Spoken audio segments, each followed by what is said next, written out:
All right, welcome back, everybody, to another Ville update. We're going to start by continuing where we left off our last episode with the JCPS updates on the busing situation. We're going to transition from there to some state fair stuff, and we got Louisville Wing Week coming up, and then there's a car show at Iroquois Park we got coming up too, and we're going to kind of touch on all those. So stay tuned. I think we got a good one planned, and we'll be right back.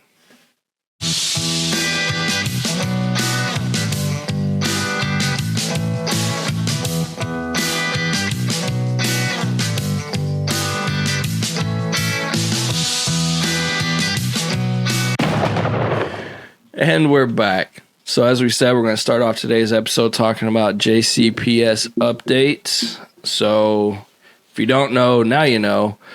Last week, or I guess at this point almost 2 weeks ago, they tried to start school and kids didn't get home the first day until almost 10 p.m.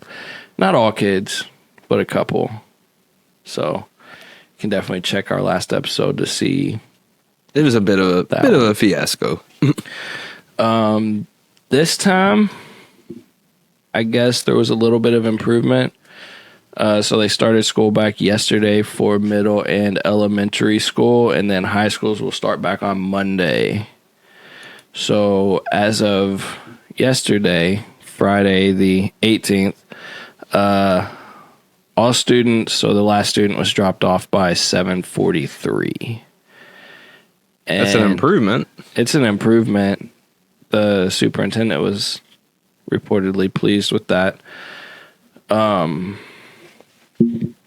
However, I mean, if you think about it, these kids still aren't getting to eat for however long. Well, and I saw that on social media where a lot of parents were, they pack their normal lunch, for their kids, your normal, 12 o'clock lunch, but then they also had to pack like a second lunch for the bus to make sure, in case, to be prepared. And I mean, I said it last time, my kid isn't school age. It's not something I'm dealing with directly right now, but at the same time, as a parent, I would like to think my kid's going to be home from school by dinner time. And that's not happening for some kids. And I think the most frustrating part of it is school happens every year. You would think we would have it figured out by now. So I don't know. While it's like we said, it's an improvement, I still think we can do better. And I think it's and I agree. You're right. I mean, definitely this should not happen. It's a combination of things, though.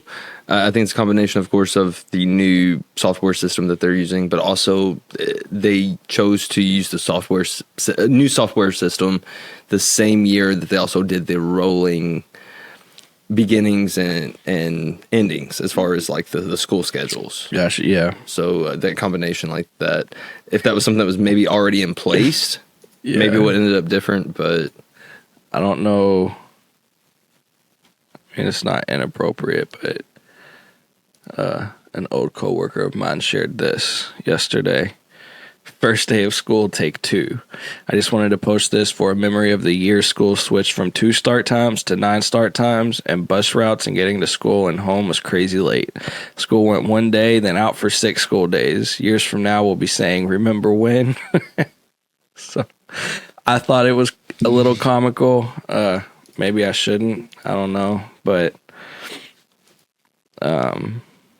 yeah, I mean, it's just as a parent or grandparent or whoever is taking care of the child, it's got to be frustrating, we already spend a lot of our time as parents organizing around kids' schedules, making sure they have what they need and they're where they need to be. And so to just, how do you plan for your kid coming home at 7:30, 7:45? While I'm happy it's not 10 o'clock. Right. Like, this is the test launch, though. It was 10 o'clock when they had all, elementary, middle, and high school running at the same time. Yeah, this is just elementary and middle. Right. So we're adding high school into the mix on Monday. And we will be back to report again next week after we see how Monday goes. We will. We don't always do midweek episodes, but this is an important topic for the city, for our Ville, and for us. So I guess we'll see how it goes then. I don't really have anything else on that one. Do you? No, that's it. Hopefully Monday there'll be good news and, everyone gets home at a reasonable time. Yeah. So with that, however, I guess, though, the extra time off of school for the week wasn't all bad for some parents and students because since the state fair started this past week, they gave parents a discount for the first day. So it says on opening day, each parent or guardian with paid admission can bring up to 2 students at no additional cost until 2 p.m. So, I mean, yeah, there's that cutoff, but it's something that they can go do during what would normally be school hours. Parking's not included, but hey, just admission to the state fair is still a savings, especially when you can bring up to 2 students. I think that's really cool. Pretty good. And then that's with each parent or guardian with paid admission. So if you got 2 parents, you can bring up to 4 students for free. And you're paying the same parking for the car regardless. See, and that's so much better. Like when I was a kid, like we used to, like my parents used to like have us like get in the trunk. It's like they used to charge per person. Like we've come a long way. Progress as a society. I like it. We're seeing progress on drop off times, and we're seeing progress on not putting children in trunks. They made a game out of it. It's fun. Musical chairs. Oh man. So that's pretty cool of them. And I guess speaking of fair, the state fair did start up. It started the 17th, so that was Thursday, I believe. So that's why they gave them that first day discount because kids were still out. They didn't go back until yesterday, the 18th. So they gave them the 17th to have that extra discount. I know we're reporting it after the fact, but I wanted to recognize the organizers of this Kentucky State Fair for doing that. And that's awesome of them. And that's kind of one positive, I guess, you can take from all of this. That means that there had to be a lot more money coming in because, usually... Theoretically, because they're still paying for everything else, all the other tickets and rides or whatever that they're getting. Right, but usually that Friday morning, is a little bit dead because, there usually is school going on. Thursday. So it started on Thursday? Started on Thursday. Okay, so Thursday and Friday. Okay, so yeah. So either way, like that means... And then, you still got high schoolers going on Friday. Right, so... Right, that definitely had to bring in more traffic where before, those people were in school. Yeah, I think it's pretty cool of them. So I don't really think there's too much to cover as far as the fair goes. It's kind of your typical stuff as far as, the events that they do for art and like the plants and everything else. For entertainment, they have a few concerts. Nobody I really know. Hey, bro, they had the legend, the one and only Vince Neil. Okay, you're right. My bad. That's true. That's on 8/24. So it says with special guest autograph. I don't know if that's actually a person or if they're saying he's doing autographs. I don't know. But dude, you haven't heard Autograph, dude? That is like my favorite rapper. Some others that I did hear of is that I have heard of is the Kentucky Headhunters. It looks like our special guest, I guess, opening for Foghat, which I don't know who they are. And then the Oak Ridge Boys, I've heard of them. Don't listen to them. I don't really know them, but I've heard of them. And that's the first step, right? Awareness. So there's definitely quite a few concerts going on. Apparently sponsored by Texas Roadhouse. One thing that we did want to bring up is the state fair this year, one day only, is having a beer fest. So August 19th, fairgoers have an opportunity to sample beer from different craft breweries that call Kentucky home. This is a one-time brand new event at the Kentucky State Fair. Visitors will get 10 4-ounce samples. That's a 40-ounce from participating breweries. On August 19th, admission will only be available on site for $25. Beer Fest admission does not include fair admission and parking. So wait. So does that mean you can pretty much have like 10 different beers in a 40 ounce? Is that what I just heard? Essentially, that's what I'm understanding. You get 10 4-ounce samples, so 4 ounces of one beer at a time, 4 ounces of another beer 10 times.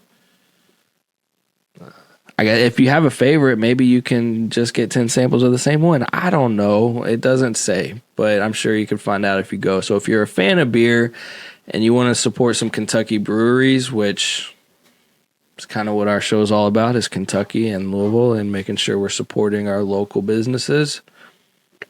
That's, I think it's pretty cool. I mean, because like it might seem like it's $25 on top of the fair admission, but if you're already going to the fair anyways, then it's something else you can do. And I mean, some of those beers, I mean, they're craft beers, so Ones that you're not going to get every day. It's not going to be like a who Bud knows Light what or something. kind of yeah, exactly. It's not going to be something you just go to the gas station and get when you need beer. What's your favorite? Do you have a favorite fair food? No. Like you don't rock the funnel cakes? Funnel cake's delicious. I was going to say funnel cake. I've always been scared of trying the donut burger that everybody raves about. That sounds about as American as it gets. Of course it is. I mean, the Boondocks did a whole episode basically he did like a whole, I'm pretty sure the itis episode. Anyways, not to get off topic.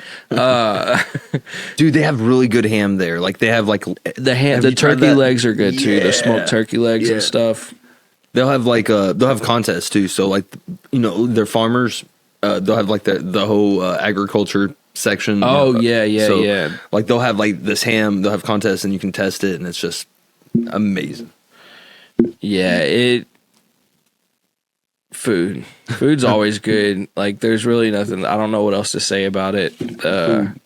They have the crazy stuff, the fried Oreos and things, which now you're able to get at different places around the city. We got some at Spinelli's the other day. Yeah, you can get some at Spinelli's. There's a few other restaurants that do it, and they're doing new fried desserts all the time. But I mean, they're for me, it's just kind of the funnel cake and the smoked stuff. But speaking of food, we have another food week coming up, and it starts Monday. It starts Monday, and it is Louisville's first wing week. Nice. So, with that, we've covered pretty much every other food week that we've been actively recording for. We missed one this year, I think, the taco week, but we hit burger week, we're hitting wing week, we're going to hit pizza week. So this is wing week. I'm bringing a lot of hot sauce. You already know it. Theoretically, you can already get them covered in hot sauce. I still bring my own hot sauce, bro. Make it spicier. Always. Put a little pepper flake on it. So August 21st through August 27th, we're bringing you wings, and more wings for $7 from some of Louisville's most popular wing joints. It looks like they're still kind of uploading some. I don't know when the whole entry stops. I guess you can just kind of ongoing until look at it when you decide that you want to go, and then see who's participating. We'll look at a few of them, just get a feel. So 80-20 at Kaylin's, 6 wings for $7, tossed in a selection of house-made sauces: buffalo, Thai peanut, firecracker, watermelon hot, green tomato, jalapeno, carrot, ginger hot. So a few of those actually sound pretty good. There's a lot of flavor. I'm down. Of course, like all the food weeks, there is an app. So I don't know what kind of grand prize they're giving out this time. I didn't see it. Might be something that they're still working on. It looks like $250 in gift cards is what they're giving away this time. So, Buffalo Wild Wings is participating. So 6 traditional wings for $7. And of course, I think we all know Buffalo Wild Wing sauces. They have tons of them. So And it's been a while since I've been there. I feel like last time we went there, like we did the heat challenge, but it was back then. I think habanero was like the heat challenge. It might have been. I don't remember. Well, Definitely haven't been there since they've been doing Reaper. Right. So yeah, they turned up the heat since last time we've been there. So it looks like they're doing a hot barbecue, and then says Bullet Bourbon Barbecue Sauce made with Bullet Kentucky Straight Bourbon Whiskey. Dine in only. So that is something to be aware of with a lot of these restaurant weeks. Is some restaurants allow it takeout, some require dine in, and you got to kind of check before you go. Either way, definitely tip. Obviously, because they're doing this at a discount. So, Country Boy Brewing, our jumbo wings seasoned with Big Hazard barbecue dry rub and smoked over cherry wood, then roasted to perfection in our pizza oven. That sounds delicious. That does. I mean, smoke and wings just go together. I mean, you can see like there's quite a few restaurants here. Not quite as many as Burger Week yet, but like I said, it said more to be announced. So this is the first one. So this is the first wing week, yeah. So the Raven 7 jumbo wings with your choice of house-made sauce, buffalo sweet chili, or Raven sauce. Takeout available. I mean, I've never ate a Raven wings, but I bet it's true. Yeah, I mean, I think the Raven was on there for Burger Week. It's an Irish pub and restaurant, so I think they're just participating again. So there's quite a few places on here. Wing Zone. Wing Zone offers 17 different flavors to choose from, and they're offering 6 wings for $7. So I used to work there. No, you didn't.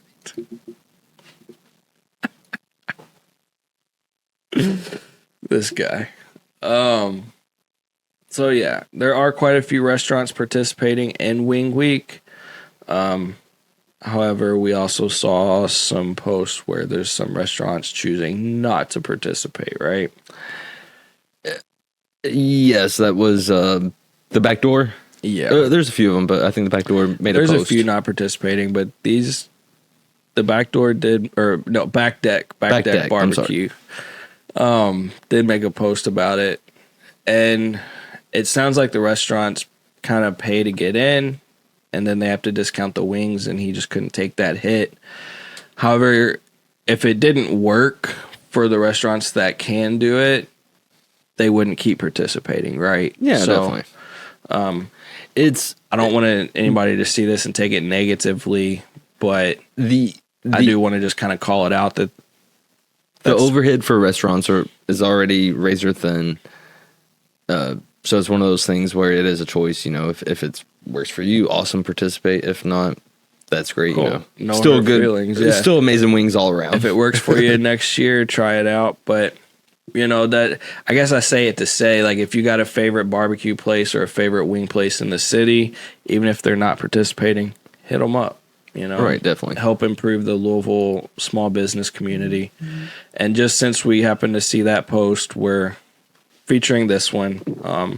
They definitely got what looks like good food. It looks delicious. It's right there on Kenwood at Kenwood and New Cut, I guess, and right across from Iroquois Union Park. And Iroquois Park. Yep. Yeah, and it looks like they got some pretty good stuff. So, speaking of Iroquois Park, though, of course, we did an episode on Iroquois Park recently where we climbed to the lookout. So you should check that out. It was like a mountain, dude. We climbed it. Yeah, we did it. It was rough. It was not easy, but we did it. We got outpaced by an old man. You should check out our thoughts on it in that last episode. But he lapped us. It was bad.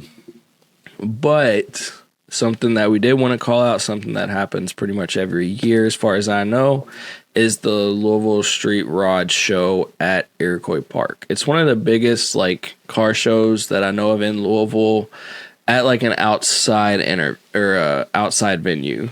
They host a couple, I think, at the Expo Center sometimes, but I've always liked this one because you get to go to Iroquois Park. And it's just very open, very welcoming. You just go there and Yep. check out some really awesome classic cars. They do have, usually people have like newer ones too, but it's always just an awesome time. They have food usually. Yeah, There'll be there's usually vendors. food trucks. It says food trucks here and stuff. So, yeah, I mean, hopefully it should be pretty cool this year. I would think it'll be pretty big, and it's happening September 23rd and 24th. So a little over a month off, but we just figured we would call it out anyways, because I think we plan on going at least, right? Oh yeah, definitely. We'll be there and be able to highlight some of the awesome cars they have. And this is a shot that I can just tell is from Iroquois Park. Having been there, you can see the playground on the right, so it just kind of gives you an idea of just how many cars there are. And this is just a small portion. Like these trails go on with cars just parked. So, and what's really cool, like since Iroquois Park's been established, it's been there forever. There's picture. If we put that in black and white, you'd think it was like in the 40s or 50s. you like could, yeah. That's awesome. Yeah. Well, 60s. There were some 60s cars there, but I know it's not Back to your the Future. thing, so. But yeah, I mean, speaking of cars though, I guess we'll close it out, and I'll just say make sure to check out our gaming channel. I do a little bit of racing and stuff, and Jack's been doing some wrestling, and we been having fun doing it. And I just got a PlayStation 4 so we can do some wrestling and stuff together. We're about to be the tag team champs. It's gonna be pretty cool. Yeah. So just stay tuned for content. Make sure to check out all the different channels. And got anything else? Nope. See y'all next time. All right. See y'all next time.